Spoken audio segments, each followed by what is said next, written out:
নরসিংদীর বিখ্যাত বুপি কলা নিয়ে চলে আসলাম এই যে শীতের মানে কলা পিঠা বানানোর জন্য। তো কলার কালারটা কাঁচা কাঁচা, ভিতরে কিন্তু একদম নুসনুসে পাকনা, আর খাইতে কিন্তু হ্যাপি মিষ্টি আর হ্যাপি টেস্ট। চলে গেলাম চুলার কাছে, কলাগুলোকে ছুলিয়ে তারপর কিন্তু সিদ্ধ করে নেব, সিদ্ধ করে তারপর গুলাটা গুলিয়ে নেব কলা পিঠা তৈরি করার জন্য। আর এই যে দেখতে পাচ্ছ কলা পিঠার মানে তৈরি করার জন্য এই জায়গায় আমি কিন্তু বসে পড়লাম, আর এই জায়গায় পানিও বসিয়ে দিছি, গরম পানি কলা সিদ্ধ করার জন্য।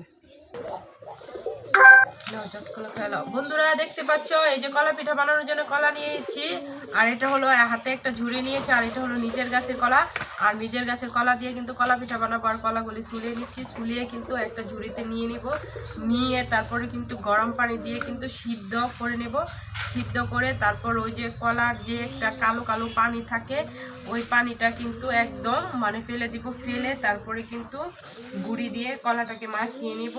তো ওই দেখতে পাচ্ছ কলাটাকে আমি একদম ছুলিয়ে নিচ্ছি, ওই যে দেখো, আর ছুলিয়ে কিন্তু একটা ঝুড়িতে নিয়ে নিচ্ছি কলাগুলো। আর নিজের গাছের কলা দিয়ে কে কে মনে করো যে পিঠা খাইতে পছন্দ করো অবশ্যই কিন্তু কমেন্ট করো। আর আমি কিন্তু নিজের গাছের কলা দিয়ে এই পিঠা বানাচ্ছি।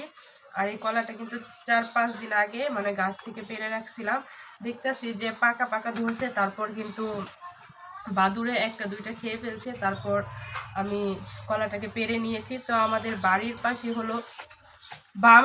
পাশে হলো রাকিবুল হাসান রতন পাগলের মেলা। তো সেই মেলাতেই মনে করে যে ও মেলা উপলক্ষে 2 দিন মনে করে যে ঘোরাঘুরি করলাম, বেড়ালাম, ঘুরলাম।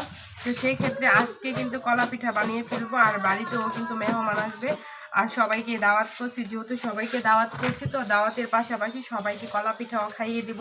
আর শীতের কলা পিঠা আমাদের নরসিংদীর এলাকায় মানে সবাই, এই মেলাটা মনে হয় যে বছরে একটা ঈদের মতো। তো তার ফাঁকে কিন্তু এই যে এই উৎসবে উপলক্ষে কিন্তু শীতের কলা পিঠা বানাবো আজকে।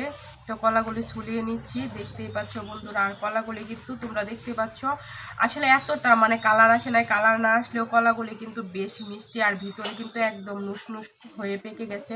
যেহেতু শীত, তো শীতেতে এরকম একটু কালারই হয়। তো যদি গরম থাকতো তাহলে কালারটা আরও কড়া আসতো।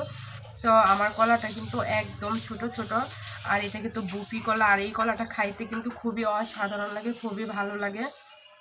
আর নিজের গাছের কলা আর খাইতে কার না ভালো লাগে, নিজের গাছের জিনিস সব কিছুই কিন্তু ভালো লাগে।